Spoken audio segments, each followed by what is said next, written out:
Thank you very much for having me here today. It's a very unusual situation for a musician to be in front of an audience of scientists. And my name's Sarah Lowes. I'm a composer. I'm from Manchester. I work primarily as a session musician, a score vocalist. I also write music. I play in bands and go on tour and things like that. So, I'm here today because I was in an extremely privileged position to be commissioned in 2014 to be the composer in residence at the National Graphene Institute at the University of Manchester. Now first, I'm just going to apologise because this is a joint presentation with the lady that I collaborated with during my resident period, Dr. Cinzia Casiraghi, and short notice she couldn't make it today. However, if you'll excuse me, I'm going to attempt to just introduce her slides so that you can see her work. So this is the first slide. Okay, so Cinzia has a very multidisciplinary background, ranging from nuclear and electrical engineering to physics and chemistry. Therefore, she has been involved in a wide range of multidisciplinary projects involving different nanostructures, from carbon films and hard disks to the most famous two-dimensional material, graphene.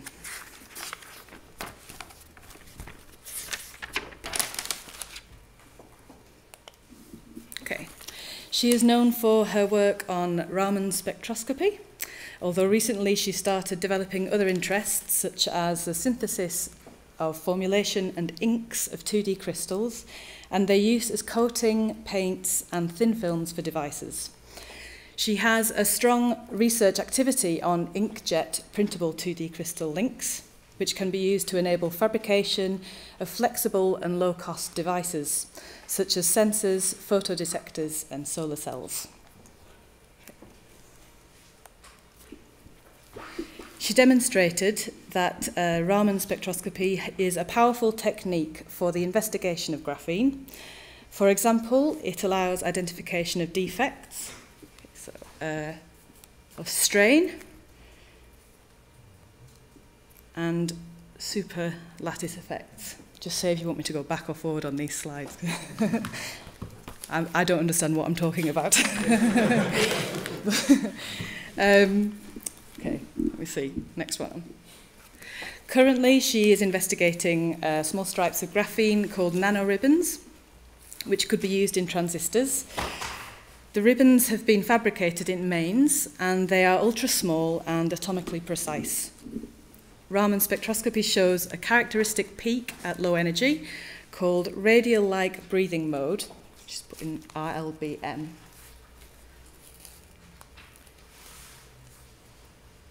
Shall I go on? Okay. Recently, her group made a systematic investigation on different ribbons and demonstrated that the RLBM mode is extremely sensitive to the structure and functionalization of the edge. Other fingerprints have been found, which are currently under investigation. Okay, so while working on graphene nanoribbons and printable inks, Cinzia received an email asking if she would like to host a music composer, and that's me there. So this is part of the resident period that I did at the Graphene Institute. So I'd like to take this opportunity just to show you a short film, which is from the organisation that commissioned me, called Brighter Sound, and it just gives you a bit of an overview of the project.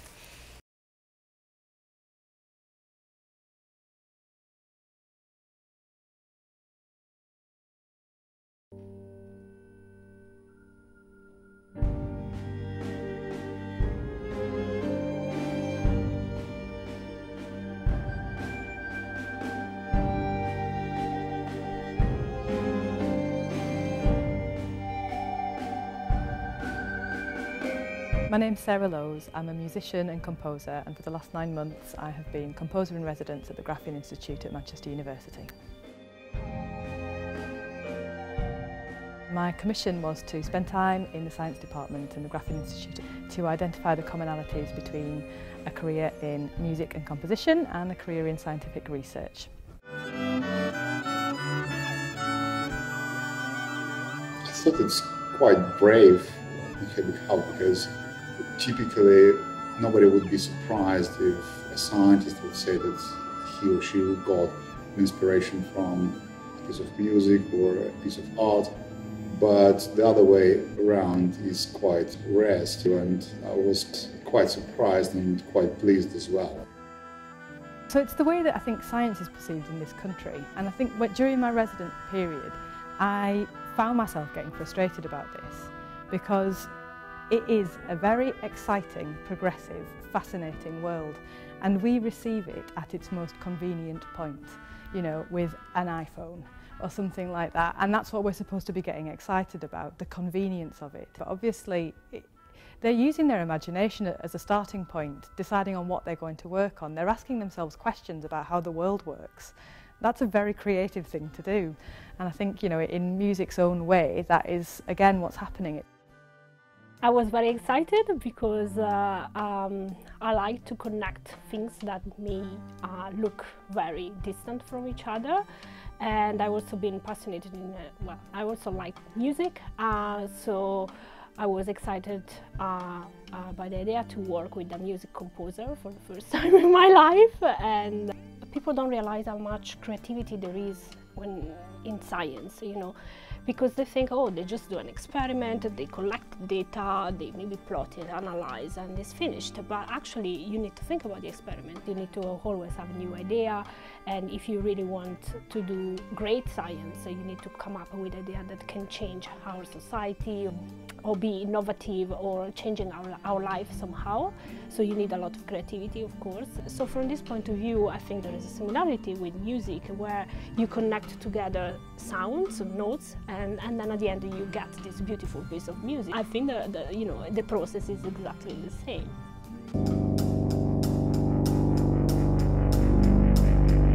I decided to go with the number 6 because obviously the relevance to the molecular structure of graphene. So it's a 6-movement piece, and we use that in the time as well quite a lot. I really wanted the arrangement throughout the piece to sound quite traditional. That was there to represent the history of the university and of just the wonderful kind of scientific history that Manchester has. And with graphene being such a progressive and potentially fast forward kind of way of looking at different things that it can kind of like contribute to, where it can come into different appliances in our world. I think it was just kind of to really kind of be delicate, to kind of treat the fact that it's a combination of old and new, it's different methods of working, and all of these things were things that kind of inspired the kind of emotional journey of the music, really. So the first movement is about the self-motivation, second identifies a kind of find and it's a moment of discovery, third represents progress, and then fourth kind of regresses back to a period in time which is inspired by a book called Flatlands, which is a kind of Victorian satire on a two-dimensional world. The fifth movement was there to pay tribute to pioneering female composers and scientists of the past, of which I'm sure there were plenty that went unnoticed, and so just as a mark of respect I wanted to kind of find a moment in the music to do that. The Graphene Suite was something very unique for the Graphene Week conference, because usually this conference is totally about science, and here for the first time we had something a little bit different, and actually we had a lot of people from the conference attending the live show, and everybody was very excited and were asking where to buy the CD and so on. So I think he had a really good feedback, and I hope that within the Graphene flagship this kind of projects will carry on, maybe with Sarah but also with other form of arts and so on, to allow to put science and art and music closer to each other. It's been wonderful playing at Martin Harris Centre. It's such a beautiful venue, somewhere that we don't often go if you're playing with a live rock band kind of sound, and beautiful to hear the ensemble just play for the first time and hear it in that space with a really appreciative audience. Playing at the Museum Science and Industry too, that again quite an unusual place to perform, but just wonderful that we're kind of bringing all of these worlds together as the result of the project, and just great to hear it in different environments and see it get perceived and taken in different ways with different audiences. The music itself was recorded at Martin Harris, but I'm looking forward to spending some time after this project now to turn that into a recording, which I hope to release. Here tonight to see artists working alongside scientists in this fantastic Museum of Science and Industry, which is a celebration of Manchester's, pioneering spirit, is I think, hopeful for the future.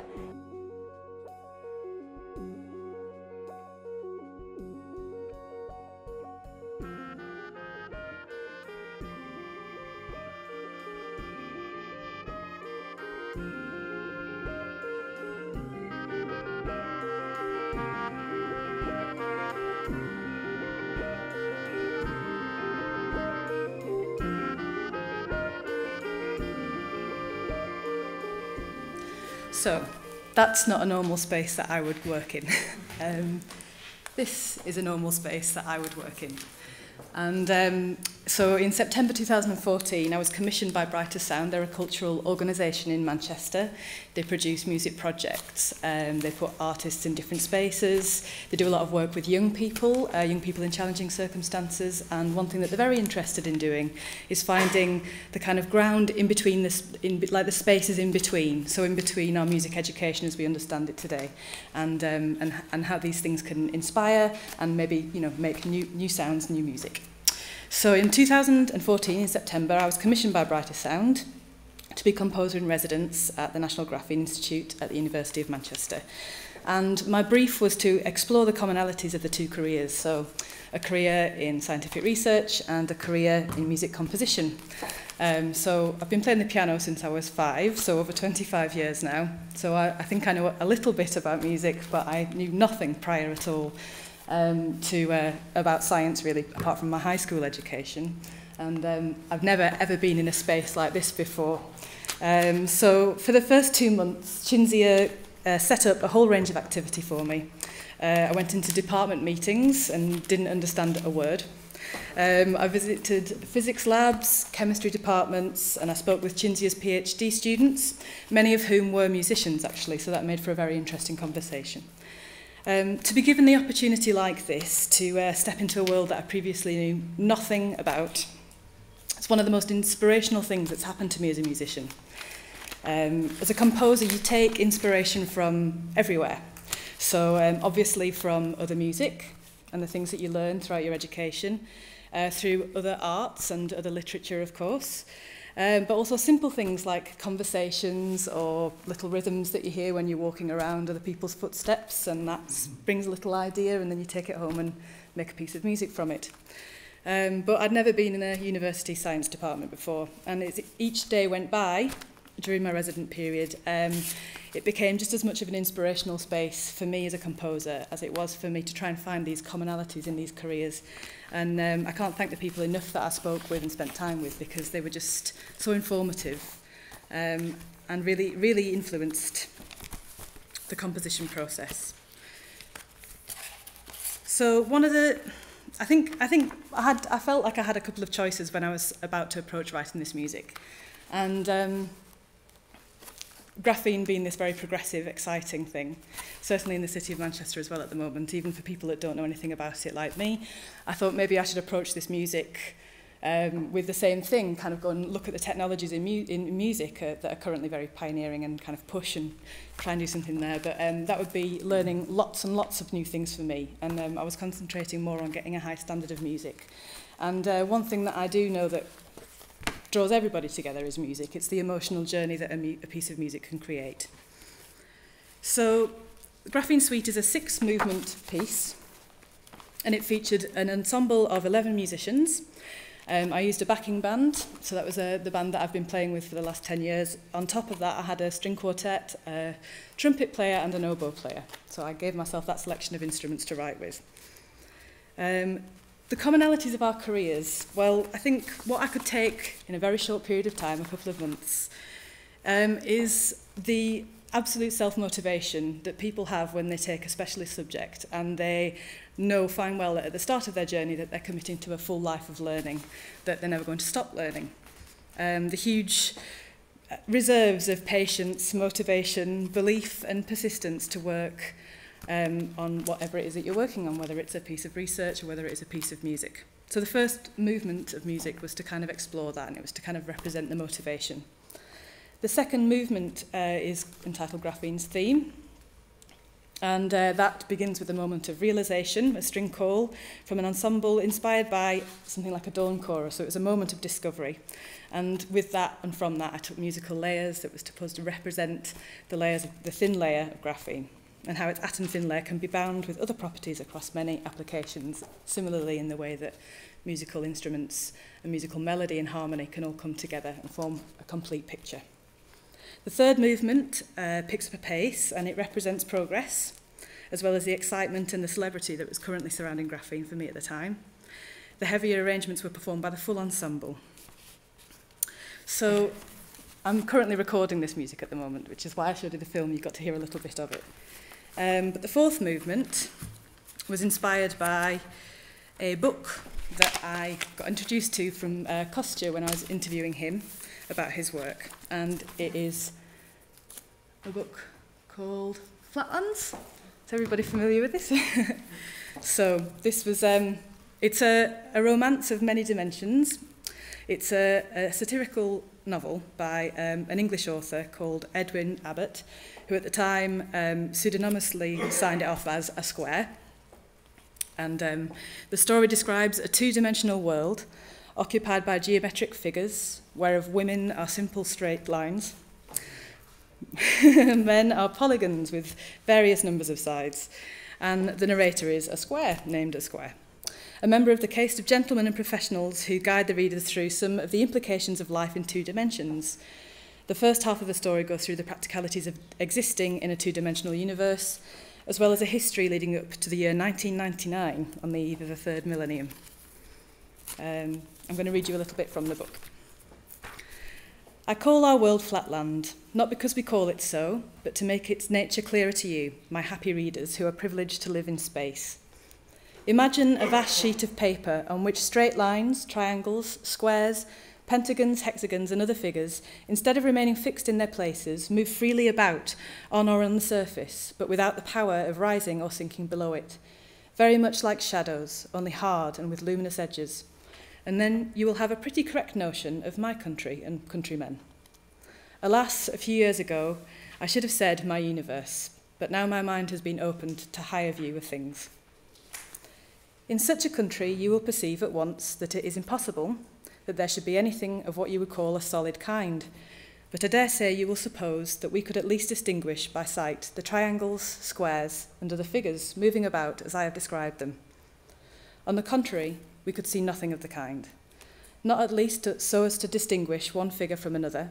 Nothing was visible, nor could be visible to us, except straight lines, and the necessity of this I will speedily demonstrate.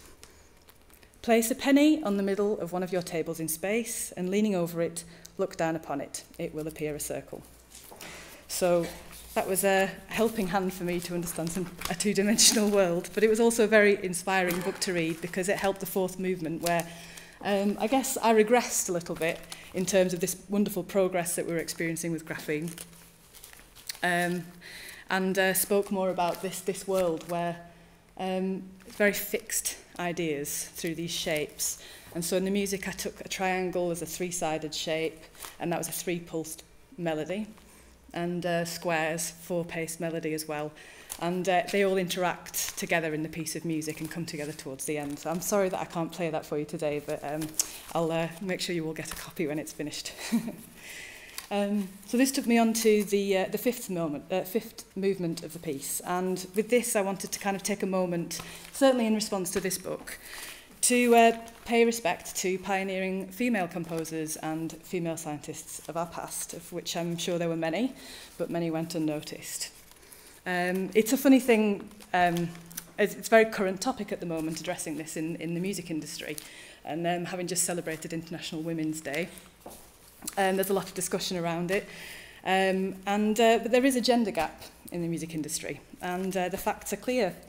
14% of the PRS Music Foundation, that's the Performing Rights Society of Composers, Songwriters and Music Publishers, they're female, the rest are male. In the BBC Proms 2011, 3 out of 11 new commissions were from female composers, with a further 1 in 10 of the other significant premieres. The British Composer Awards did have a bumper season in 2010, with half the number of winners being female, though it seemed this might have been an anomaly. In 2011, there were 6 female composers out of 43 nominated. So we're seeing a lot of progress in this, obviously, and I'm not suggesting that there's a dark room of men putting big crosses over the scores submitted by ladies, but I've never felt discriminated against in the slightest. So rest assured, I'm not setting fire to my piano to the rage against the dying of the light. It's simply true to say that there are more professional male music creators than there are female out there.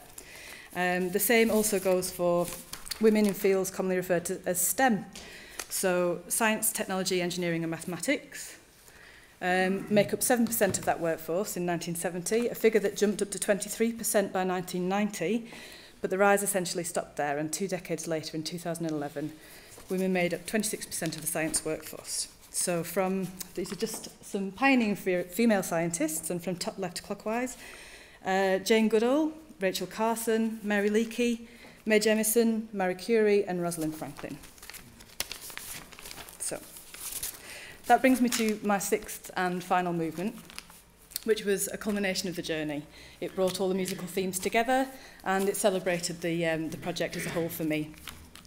Arts and science are 2 great engines of culture, and this project has taken me into a completely different world. It's been invaluable to me in terms of influencing and inspiring my next steps as a composer. I'd like to thank you all for being so attentive and listening to me speak today. It was my first time in a science lab. It's also my first time doing a PowerPoint presentation. We don't do many of these either as musicians. But yeah, thank you very much and enjoy the rest of the conference. Oh, thank you very much. We have time for comments, questions. I heard you mention that women, in one sentence, are behaving like one-dimensional system. What do you mean? Could you please elaborate? I think I agree with you. Could I elaborate on? No. Could you please elaborate? Because what do you mean? It's behave like one-dimensional line. Oh, from the Flatlands book. Ah, okay. Okay. Well, I think they were suggesting in the book, I mean, it's a satire, and I think they were having a bit of a joke, but they were suggesting that women were merely straight lines and got in the way of all those kind of wonderful shapes like squares and triangles and things, which I'm sure we don't mean to.